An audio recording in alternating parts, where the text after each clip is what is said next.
Good afternoon. Well, we'll go ahead and get started. Thanks so much, everyone, for joining us. This is our All About Access, Exploring OHS Collections online program. And we're really excited to be able to share these amazing tools with everyone today and have the opportunity to answer some of your questions about how to use them. One of the things that we often do with our programs when we begin them is take a moment to think about the history and the present day context of the land where we are. Everywhere in Oregon is indigenous land, just like everywhere in the Americas. What you see on the screen now is a map showing some of the many languages that have been spoken in this landscape for thousands of years all across the Pacific Northwest. And many of these languages are still spoken today. We take a minute to think about the peoples whose land we're on here in downtown Portland, where the Oregon Historical Society is located. And we also want to remind folks that along with a land acknowledgement, we want to think about the commitment that we have to engaging with and lifting up tribal voices and tribal perspectives. So here at the Oregon Historical Society, our institution is born out of the Oregon Pioneer Association and a history that is, of course, deeply wrapped in settler colonialism and the processes that came to this place and resulted in a lot of violence and a lot of dispossession of land from tribal peoples. And we'll be talking some about the collections and the belongings that are held here at the Oregon Historical Society and how we manage and work with those today. So we want to share that some of the practices here at OHS that we undertake related to this history and this recognition of Indigenous land ownership and presence and the nations here in Oregon is that OHS staff regularly work with partners in tribal communities who can direct us about how to care for the belongings that are here at the Oregon Historical Society, who can direct and advise us about items that should or should not be put up on our digital collections website, like we're going to talk about today. And so these are relationships that we are fostering on a regular basis and eager to continue to grow those relationships so that we can take care of these items in the right way. And repair some of those relationships that go with our almost 125-year history. We have a few advertisements of things that are upcoming here at the Oregon Historical Society. We're really excited next month to have another exhibit from the Grammy Museum on Motown, the sound of young America. So mark your calendars and plan to come join us for that. We'll also, if you're a teacher, we'll be hosting an educator night on November 9th. So we'd love to see all the teachers to come in and hear about the resources and programs that we have. We have our next Historians in the News program with Keisha Blaine for September 13th. That's a virtual program, free and open to everyone. So please come and join us for that. You can register online for that. And then I will want to introduce today's speakers. So we have two speakers today who are on staff here at OHS. They're each going to give presentations about the digital collections that they take care of and oversee here at OHS, and then we'll have time for Q&A afterwards. So Matt Deschaine is OHS's Digital Collections Manager. He manages OHS Digital Collections and is the chief architect of the OHS Digital Vault, the workflows, systems, and activities created to preserve the library's digital content into the future. Before arriving here at OHS in 2015, he worked in the tech industry, solving problems and building support tools. He holds a BA in Philosophy and Communications and an MS in Library and Information Science, specializing in archives management. Following him will be Nicole Yasuhara, who is OHS's Deputy Museum Director and is responsible for overseeing the museum's vast collection, along with the staff charged with safeguarding them. Yasuhara graduated from University of Hawaii with a BA in Anthropology and earned an MA in Museum Studies from George Washington University. Before moving to Oregon, she interned at the Smithsonian Institution's National Museum of American Indian Cultural Resources Center and the National Museum of American History Archives Center. So we will turn it over to Matt now, and thanks very much. All right. Thank you very much. I will share my screen now.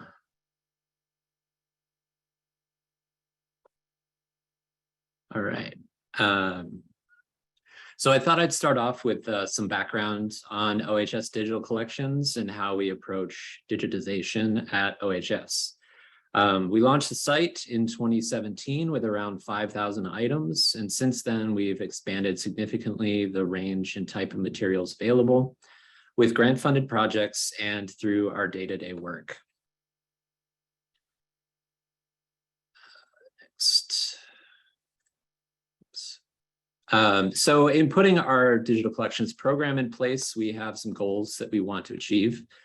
Among those goals are to make materials from our massive library collections available online for free in high quality for teaching, learning, and research.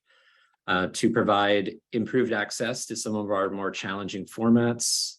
For example, fragile manuscripts, photographic negatives, particularly glass and nitrate formats, oversized materials, audio cassettes, and moving image film and video, among others. We want to improve the visibility of OHS collections by promoting and enhancing internal and external use, be that through exhibition, publication, or display in the classroom or at home. We want to encourage people around the state of Oregon to use these materials in creative and transformational ways and to share, interact with, and learn from them. And we also want to do this work sustainably. We want these online materials and the collections they're derived from to be preserved and accessible long into the future. So given these goals and thinking about the scale of the endeavor, we have potentially millions of items accumulated over nearly 125 years, and it's still growing. So we've developed a system to evaluate potential projects and set priorities using the criteria that you see on your screen here. Some of the questions we ask during this process are, does the collection have high research value? Is it representative of some important people, places, or events? What perspectives are represented? And what's the context behind the materials? Is it already represented in OHS DC or other online resources? Are the original formats a barrier to access? Are the materials fragile or hard to handle? And would digital use improve the longevity of the originals? Also, what is the potential resource investments? What are the costs involved of the project? Is the project suitable for a grant, and how substantial would that funding need to be? Where did the collection come from, and what do we know about the creators, and how clear is the rights status? And now that last one is particularly important and often very time consuming to answer, given the nature of archival collections, creators, dates, and the transfer of copyrights between owners of physical materials aren't always clear, so it can be sometimes be a difficult web to untangle. But by using this approach, our hope is to add to the breadth of materials available and cover a wider range of research areas. And this selection process also helps us form a baseline understanding of the details and needs of a collection at the start of a project, which streamlines the management of the steps that follow.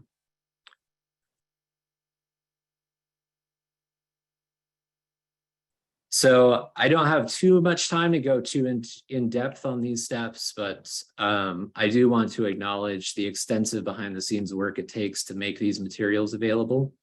It's a multi-step process that can be very time and labor intensive, and we have a very dedicated team, a professional staff, which operates at a very high standard to bring these materials to you. So all credit to our team, past and present, as well as the rest of our library staff who make all of this possible. So with that background, let's jump in. So starting at the homepage, that's digitalcollections.ohs.org. Depending on where you are on your research journey, there are a few potential paths to find something of interest. If you're not necessarily looking for something specific, you can browse by collections, names, subject headings, places. Or we've also made some suggestions. So for example, if you click on the What's New tab or panel here, you can see what's been recently added or updated. The site is updated every Monday, and we try to add new items every week. Further down the page, we also have featured some grant-funded projects and some other interesting collections.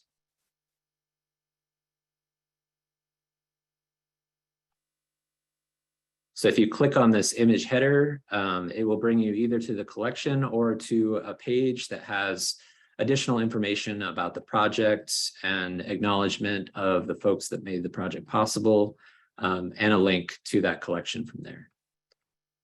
So we also have highlighted some content partners here, and these are outside organizations who collect and create materials, and we process them and make them available through our research library. So we could start by browsing through some items. And as I said earlier, you can click What's New and see all the items in the order that they've been updated.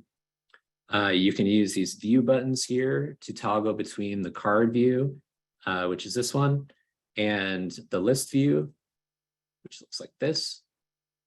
So the card view will only have a thumbnail and the title of the item, and the list view will give you more detailed information, like the identifier, a link to the item itself, a link to the source collection, the date it was created, and a description of the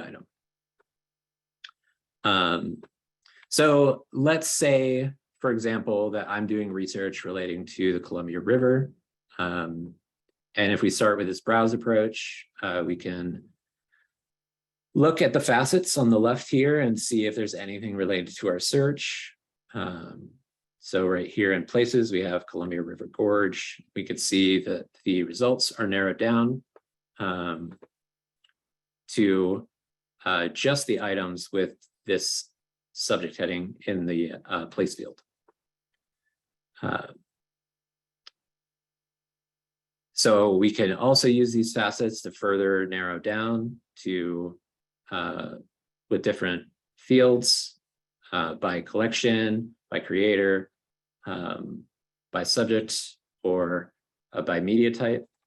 So for instance, this is all the videos that we have that include at least some footage of the Columbia River Gorge. But say we want to find something specific, or we don't find any relevant facets to choose from, we can always use the search feature. So if I search here for Columbia River,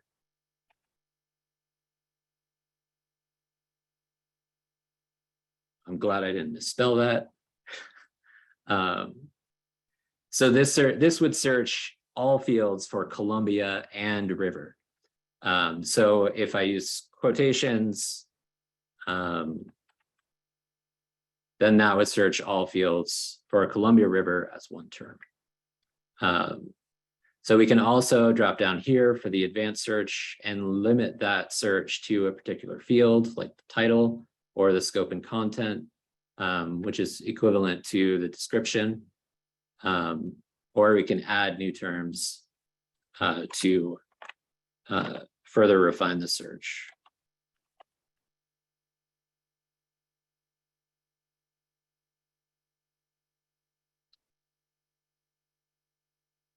So from here, we can also limit to particular collections.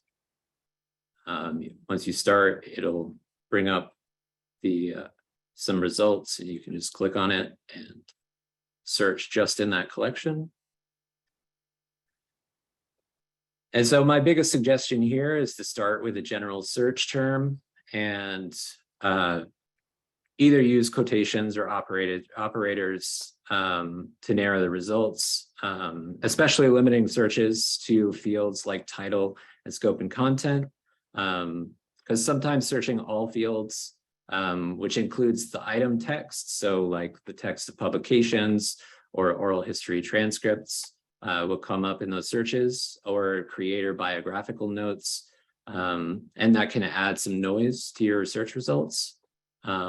And also be mindful of your spelling and that I guess was why I'm glad I didn't misspell anything. So let's go back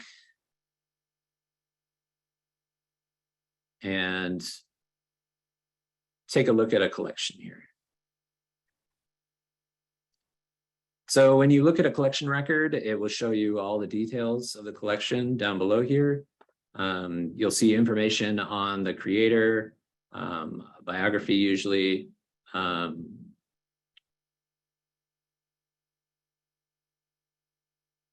along with the dates and extent of the materials, a description of what's there, and how it's arranged, and some other important notes about in-person access to the materials and whether the online collection is a selection of materials or the collection in its entirety. So at the top of the collection record, you'll find the tree view, and this shows the collection represented as a hierarchy, which you can kind of think of as going through the boxes and folders of a collection in person. And so clicking on items here, you can resize it, and clicking on items will bring up the record, the item record below, without opening up new tabs or windows. If you prefer a more visual approach, you can scroll through thumbnails in the carousel here, or you can click Show All, which will bring you to this familiar view, and you can narrow from there.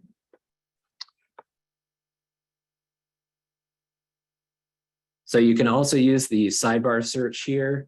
So this search box only provides results in the collection that you're viewing. And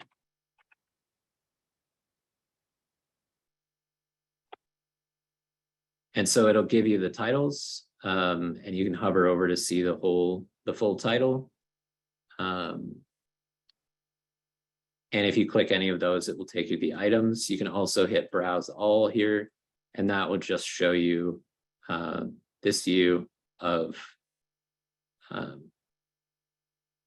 just your search results.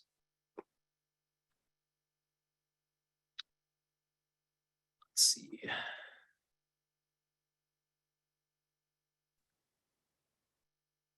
So looking at the item record, you'll see a sort of larger example image, and you can click that image to see the full-size version. And you can right-click and save if you want to, and all the information about the item is here, including the creator, the dates, the title, and the properties of the original, and the source collection is here. You can also click on any of these subject headings to see other items that include those headings. One thing I do want to mention is that every item on the digital collection site has a right statement attached to it. And so that indicates the copyright status of the item. You can click on the links in the statement to get a detailed explanation of any restrictions of use on the item, and more information about all of the right statements is available by clicking on this copyright link in the resources section on the side here.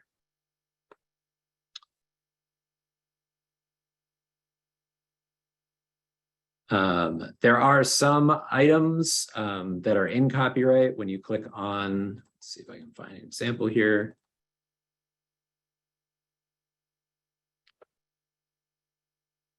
So when you click on the item to view the full size thing, you'll get to this click through, which just requires you to click agree so that you acknowledge that the item is, that you understand that the item is in copyright and requires permission before certain uses.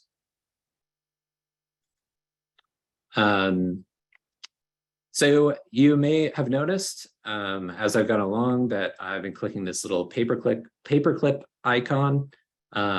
So you can go to the top of the page here and click go to clipboard, and this sort of functions as your own like little collection, and you can save this for future reference or to create citations. Keep in mind that this feature is kind of like a shopping cart on like a store. So it's session based. So if you close the tab or the window, it will go away. You can click this save button here, and it will give you a code up here. And if you write that code down and you come back after your session's over, you can click load clipboard and enter the number here. And you can also merge the clipboard with whatever you have up currently as well.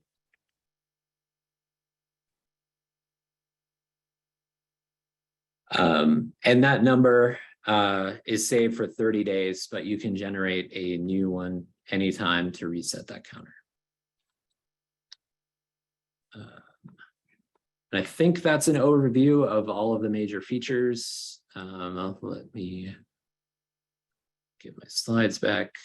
Again, I want to acknowledge that the materials that we have available online are really only a small percentage of the library collection as a whole. So if you have a research topic that you really can't find what you're looking for, we can help you with that. So for a more complete look at what we have in our collections, you can search our library catalog. If you need more in-depth help, you can talk to our reference librarians, either in person or remote through email. And we have some more helpful information about the library on our website, ohs.org. If you're looking for more context about important people, places, or events in Oregon history, you can check out our digital history projects, the Oregon Encyclopedia and the Oregon History Projects. Both are really great classroom resources.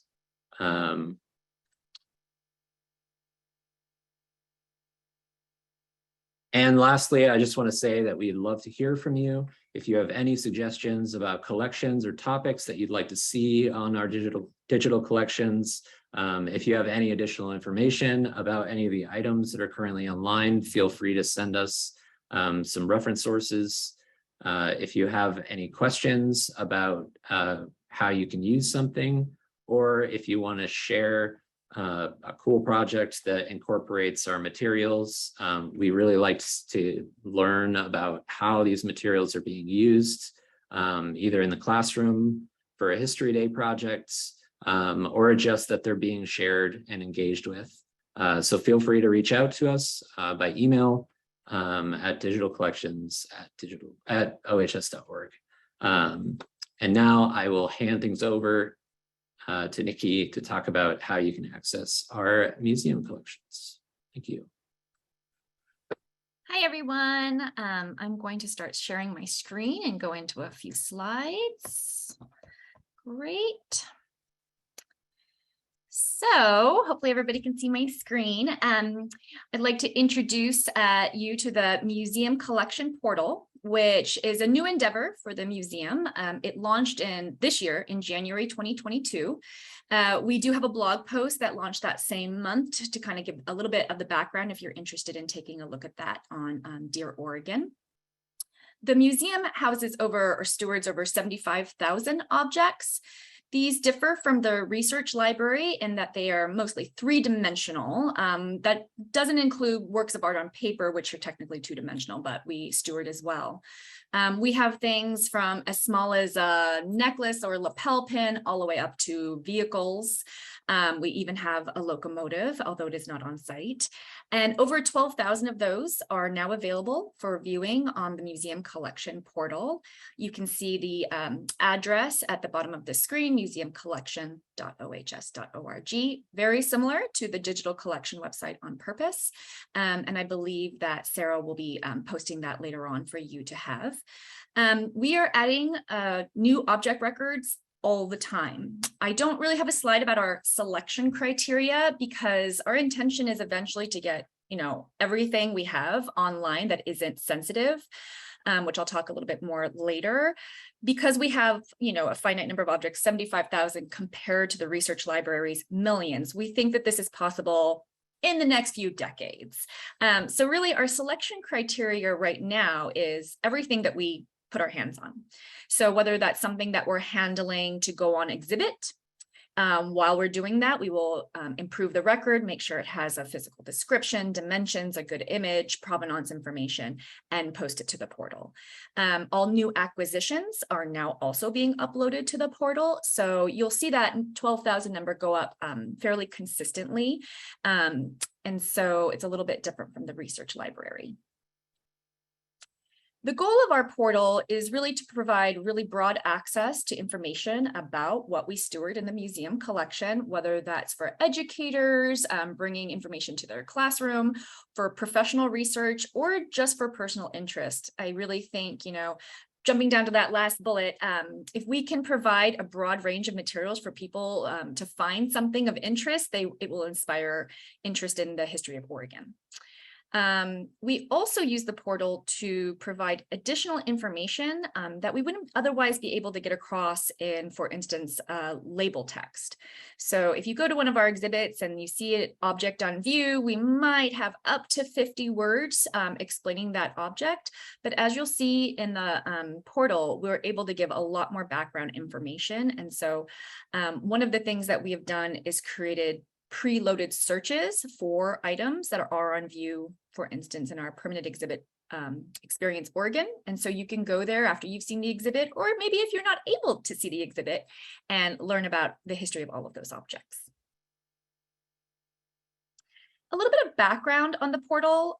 It's really been a decade in the making. I know that because when I started in the department in 2012, it was a wish that we had to go online and to have a portal where people could access information about the museum collection.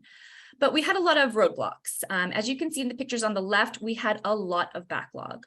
I know that there's some collection professionals and this Zoom presentation, and I'm sure this isn't surprising to you. We had a lot of backlog. And so what actually happened was we wanted to address all that backlog and get more intellectual and physical control of our collection. And so we were able, over several years of dedicated work with museum collection professionals cataloging, what we were seeing is that these object records were really, really great. They were full object records with physical information, with really great images. And so we kind of said to ourselves, well, why aren't we using this to launch our portal? And luckily, the database that the Oregon Historical Society Museum uses, which is totally different from the research library collection, is Argus. And so Argus actually had it has a public-facing portal already integrated into that software. And so we were able to talk with the host company, Lucidia, and they were able to show us some other museums that use the Argus portal, and we were able to, over several years, create a portal that looked like the OHS branding websites and integrated our database. I have to give a big shout out to Helen Fedchuk, who's on this call. She is our curator, this presentation. She is our curator of collections, and she did a lot of the work along with Jay Cosnett, our web strategist, to really get this ready for launch in January 2022.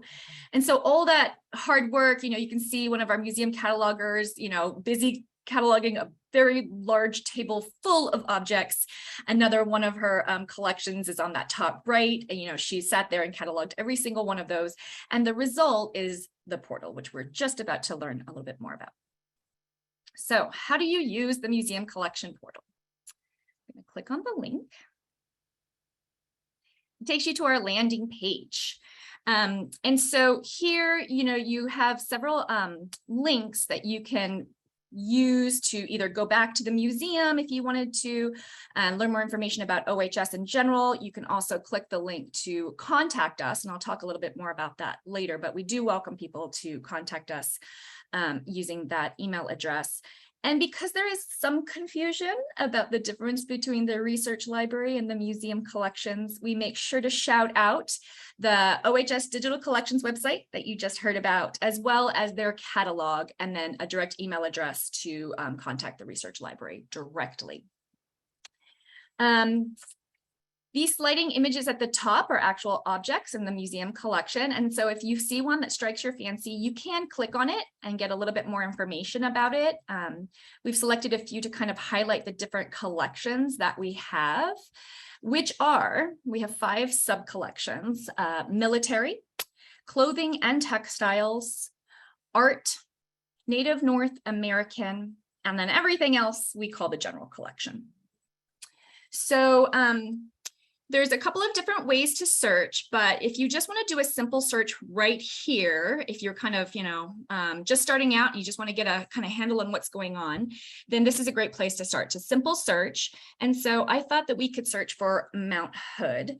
I do want to mention, I saw a question about wildcards, and you can use an asterisk here or in the different search fields for the museum collection portal for a wildcard. And if you notice, if I don't put anything in this first search field, this is a little bit of like a weird thing. If I don't put anything and I just press search, nothing comes up, nothing at all. But if I do that wildcard, it will actually show us every record that's uploaded to the portal or published on the portal. So right now we have 12,286, but you can use that asterisk for other wildcard options as well. So I thought it would be fun to research Mount Hood. I should have chosen Columbia River Gorge to go along with Mathieu, but I think Mount Hood has some really interesting and beautiful results. So I typed in Mount Hood into the search option, the basic search, I should say. And what I see is a list here of all the different objects that have Mount Hood in their synopsis. And synopsis is an aggregate field of description, inscription, provenance. So everything related to Mount Hood should really come up here. You can see we have images, the object ID, which is the unique number attributed to every single object in our collection, the object name or object term, and then dates. But if you hover over any one of these items, you'll get a little bit more information. And then if you click on it, you'll get all the information. So this is kind of a nice way to really quickly browse for what you're looking for. And we have 102 records right now that came up for the Mount Hood, and you can view all the different pages here. I think there's about 25 results per page, so that makes kind of sense. Yeah, it does. There's probably 2 records on that last page. I thought that we could take a closer look at 63-429.4. So if we click on this object record, we will find all the information we have about this particular object, which is a painting. It is by Louisa Nash, and it is called Mount Hood from Mount Tabor. You will see we have the full description. And then my personal favorite field is the provenance field. This is something that is a brand new field we came up with in the last 10 years as part of our database to ensure we were capturing the information about ownership, and especially why it's important to Oregon history. Why do we care? And so you'll find information about the maker, Louisa Nash, and also information about how it came into our collection. Sometimes the provenance field is very simple. It might just say donated by Nicole Yasuhara in 2022. But when we do have additional information, we put it here. I'm kind of skipping ahead, but this is one of the fields that if you see something and you know more about it, please do contact us. We are always interested in adding to our object records. You will see it has dates as well as dimensions. A really exciting part of the portal is that you can click on the image. Takes a second because these are pretty large files, but if you are patient, you will be rewarded, I think. There it is. So what we find is the image that is now zoomable, and you can click on it. You can use your plus or minus keys. I mean, I'm really seeing like every stroke on this. Excuse me. And so you'll be able to do that for all of the different images. To get out of this, you can either press escape, or you see there's an X button at the top right. But before we do that, I want to offer that you can also save images. This is one of the reasons we're having this presentation. It's not exactly intuitive. Most people will rightfully right-click and save image. But when you do that, unfortunately, it only comes up with an ASPX file. If that's good enough for you, great. If not, what we recommend is that you actually copy the image and then you open that in a Word document, or even better, a Paint or other kind of photo editing document. And then you can actually save it as a JPEG or your preferred format. And we'll talk a little bit about rights and permissions at the very end, but these are available for you to use for your personal use. And it's really exciting to be able to really zoom in and see those details. So another thing I want to point out is all of these links that are blue, you can actually click on. They're hyperlinks that will take you to that particular search. So if I clicked on painting, it would take us to all the paintings that are available on the portal for viewing. If I took you to Mount Tabor or Mount Hood, it's going to take you to all the items that have that as an association, which is basically an important key term. For instance, if you're a fan of Louisa Nash, if you like this painting and you want to see what else that we have from her, you could click on that. It's going to take you to a new list. Looks like we have 20 objects currently on the portal, all by Louisa Nash. And if you really love one and you say, wow, I love this image, for instance, I love this one, it's so colorful, you can click on the object record and you will see at the bottom right, there is a share button. If you click on that, it will open up a new tab with a shareable URL. Unfortunately, the URL here, because we're using the Argus database, if you click on this, it will not take you to this particular object record. It will take you to the landing page, I believe. So be sure if you want to share a particular record that you use that share button and copy the new link, please. Also, if you really like this and you want to keep it, you can press the print link. It's going to take you to a new page. You do have to select the correct print option. Luckily, there's only one, so it's pretty easy. If you click this and you have your pop-ups blocked, there will be an issue. So you'll have to allow pop-ups from this particular address. But it will provide you with a printable report that you can keep for yourself, and you can obviously save that like as a PDF. So I want to show you a couple of other things. Specifically, let's look at the advanced search. So we've chosen a few fields we think are, the most relevant for people's searches that you can use to search for objects, especially if you really want to focus in on something. An object ID isn't very helpful since we have 75,000 objects until you know what you like. So if you knew that you liked that Louisa Nash, you could type it in once you found it already, 63-429.4. So it is very helpful because it is the most specific search term there is. But we have others as well. You can search by collection, and it's a drop down, and it has only those collections that I mentioned to you earlier.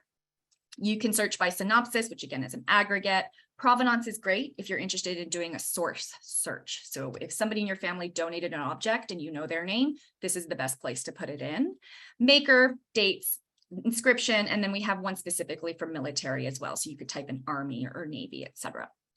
I know that, for instance, we are planning an exhibit on some illustrations that were donated by the Portland Audubon. And so I would love to show you those. So I know they were donated by the Portland Audubon. I'm going to type that in here.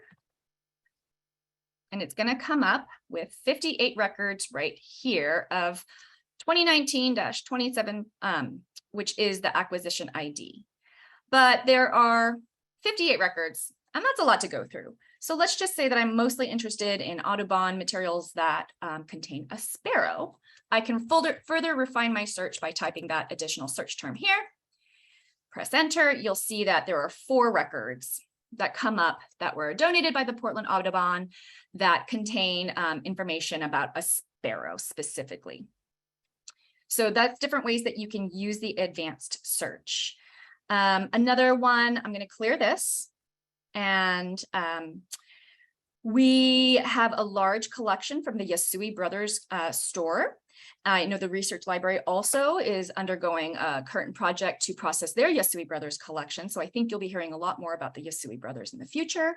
That was a family of Japanese immigrants and Japanese-born citizens, American-born Japanese citizens who lived in Hood River and were incarcerated. And so if I put in Yasui Brothers here, it's going to come up with the records related to that particular acquisition. And again, you can hover over to learn a little bit more about all of these. There's one particular Yasui Brothers Associated Store item that I love. It's about a bread box. So I will just add that in to narrow the search. So we go from 1,085 records to 1 record. If you click on it, you can learn more. The reason I love this one, it has a really great recollection by Homer Yasui in the provenance field. This box has significance for me because we used to hide in it, and I just love that story. So I love bringing up this record and using it as an example. Another option is to search by inscription. So for instance, we had an exhibit on suffrage last 2 years ago. I'm interested, let's say, in Barbara Roberts. I echo Matthew's concern that I'm spelling things right. So we come up with anything that has Barbara Roberts in the inscription. This particular banner has her autograph on it. We had lots of different politicians sign it. We didn't. People had them sign it and we received it. I only have a few minutes left and I really want to focus on my favorite tab, which is the Browse tab. If you click on this, you come to a new page. You can choose to either browse by collection. Again, here are the 5 sub-collections. You can click on one, go straight to art, and learn all about our art collection. My favorite, though, is the browse by subject. So if we click on this, we're going to find lots of different options of basically preloaded searches that we have done. We think that are very, very popular. So for instance, I talked about the Yasui Brothers Store. You could just go here and click on that and find those 1,085 records. If you're interested in recent acquisitions, they will pop up here. We have over 80 quilts currently on the portal. That number will be increasing. And we also have a button for Experience Oregon, the exhibit. And so we may be changing these or adding these, but this is a really great place to explore. Like I mentioned earlier, everything on view in Experience Oregon, there's more information here. So, if we can only fit 50 words on an object label, we'll fit more here and you can learn more about it from the comfort of your own home. One thing I do want to mention about what you will find on the portal, we do not post or publish records on the portal from the Native North American collection until they have been vetted by the tribes. So what you'll find here under this browse by collection is what has either already been on display and vetted by the tribes at that time, or for instance, we had a recent acquisition, an exhibit of Klamath basketry. So we worked with the tribe to vet all of those baskets for appropriateness for public display and education. And so that's one of the areas that may grow a little bit more slowly. And I think apart from that, and since we just have a few minutes left, I do want to point out the help page. This page will give you information about, again, how to share records using that share button, how to share the browse by collection or subject searches, since they're not exactly intuitive. And then, of course, you can contact us if you want to learn more about an object, or if you want to, again, provide additional information, or if you would like to view an object in person. Also, since there's only 12,000 out of our 75,000 objects online, if you are interested in a more deeper dive into our database, smash that museum.collection@ohs.org link, and then we will correspond with you about how to get more information for your particular search. There's also copyright information right here and citation information right here with an example. So, this will answer most of your questions about how you can use it. And of course, contact us directly if you do have more specific questions. With that, I think I've covered everything quickly about how to use the museum collection portal. So I'm going to hand it back to Eliza, and we can enter into the Q&A. Great. Thank you so much, Nikki and Matt. Those were great presentations. And thanks everyone who is online with us. There's some really terrific questions already. So one, just to reiterate that Nikki just did answer request to view objects in person after you've looked at the online collections. Go to that help tab at the Museum Collections website, and you can do museum.collections@ohs.org and just send an email. So thanks very much for that question. There's also some questions about selection criteria. And Nikki, I think you talked some about that, how things get onto the portal. The question came up during Matt's presentation. So Matt, could you talk a little bit about who's involved in the process of the selection of what goes onto that digital collections, knowing that we just are only ever going to be able to have probably a fraction of a percent of what's in those collections? So it really depends on the collection. It depends on where you know, who identified the collection to put up. We do a lot of collaboration with the OHQ staff, with the museum staff, and just sometimes to correspond with either exhibits or OHQ articles, so that we can supplement or provide supplemental materials to give to people.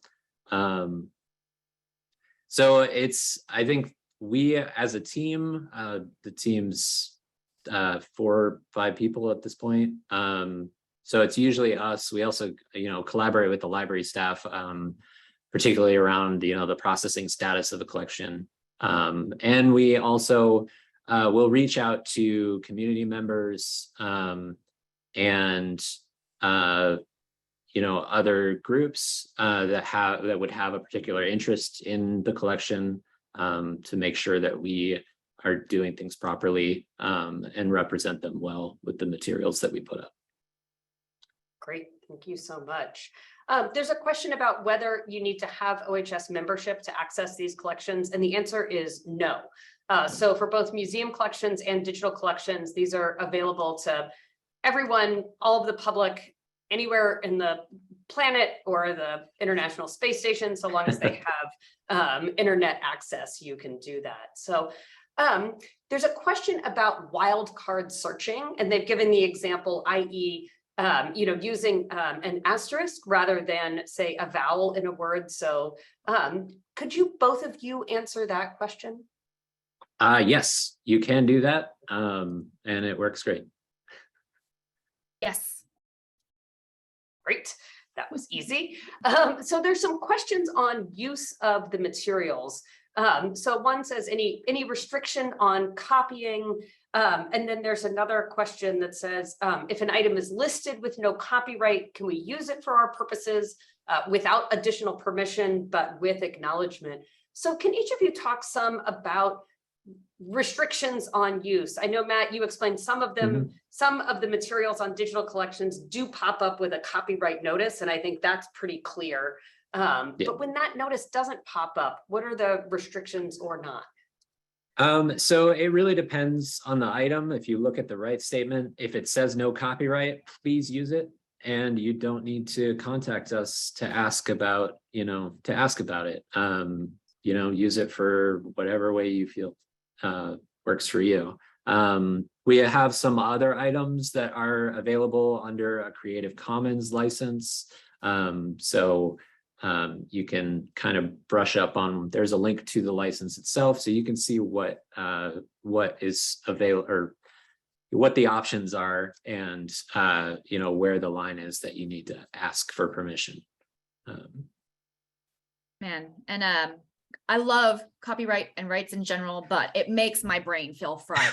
And I can't even explain how many times I've gone to Matt and Laura Cray, also in the research library, and said, wait, can you explain this to me?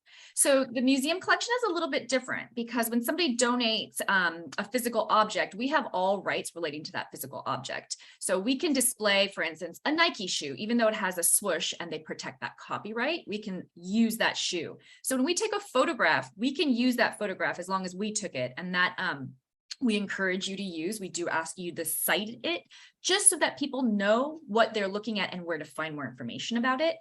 That being said, there are other rights, you know, trademark rights, rights to publicity, privacy. So we do encourage you to really think about those and reach out if you have questions. But we don't exactly have the same kind of rights considerations as a library, although we do also have rights considerations. And Nicole, what you're just talking about there, would that apply to commercial use or just to educational use? Or is that something that the user would need to figure out with their copyright expert advisor? I always recommend that you talk to a copyright attorney or attorney. That's kind of what we were taught to say in museum studies grad school. Like, always refer them to a professional, whether it's for tax purposes or for rights purposes. But I think that for professional use, you really have to look at fair use doctrine and see if you're using it appropriately. If not, you know, again, we don't mind if you use the image that we took. We own the copyright to that particular image that we took. But if they're infringing on trademarks or other things, we're not going to necessarily come after you, but somebody else might. And again, I'm going to go to Mathieu and be like, does that sound right, Mathieu? I think with most copyright, there's a risk assessment involved. I mean, fair use is definitely an amazing tool to use. But I think also the boundaries of it are pretty fuzzy. So unfortunately, in most cases, like we can't necessarily give guidance because, you know, I'm not an expert on it. And there's liability issues involved in giving that advice, but there's a specific question here about, you know, can folks embed links to OHS objects? And I think you showed us how to find that stable link on their websites. That seems to me like, yes, please do. yes, right? Absolutely. Yeah. That's Please definitely a do way use to get those it links. to get around it. Yeah. And that's a great way to do that. So rather than like downloading the image and uploading it yourself on your website, you can just post the link to the digital collections or museum collections item. Yeah.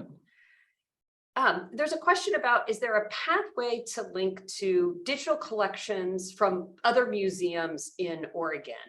And I think that my understanding is really that the purpose and the frameworks we have set up for both of these websites are just linked to the items that are in care here at the Oregon Historical Society. But I do think that OHS is eager to share information about digital collections for that are housed elsewhere with other institutions in Oregon. So please reach out to us if you have information about other digital collection sites that we can share out with our networks, and we would be really glad to do that. And thanks, Maureen is predicting me here in the Q&A, because I was going to ask Matt if you could talk a little bit about the Digital Public Library of America and Northwest Digital Archive, that network for things. Yeah, so we don't necessarily offer a pathway to getting your digital collections online, but there is some relatively new opportunities.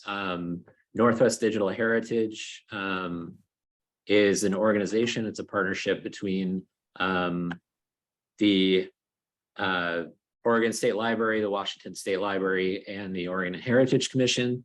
And so they're endeavoring to give smaller organizations the opportunity to get their materials online and share them through the Digital Public Library of America.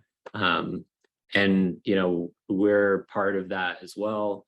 And a whole number of other organizations, large and small, are helping with that as well.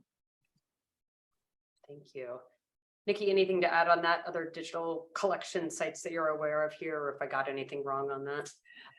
So the Oregon Museums Association does have a website that links to all the different digital collections for Oregon-based museums. If you're not on there and you want to be, you should contact them. Depending on different ways to interpret that question. Unfortunately, in Argus, apart from the hyperlinks I showed you, we aren't able to link other ways. So for instance, in the provenance field, oftentimes we will refer to the Oregon Encyclopedia on, you know, an entry on a particular person or place or thing, right?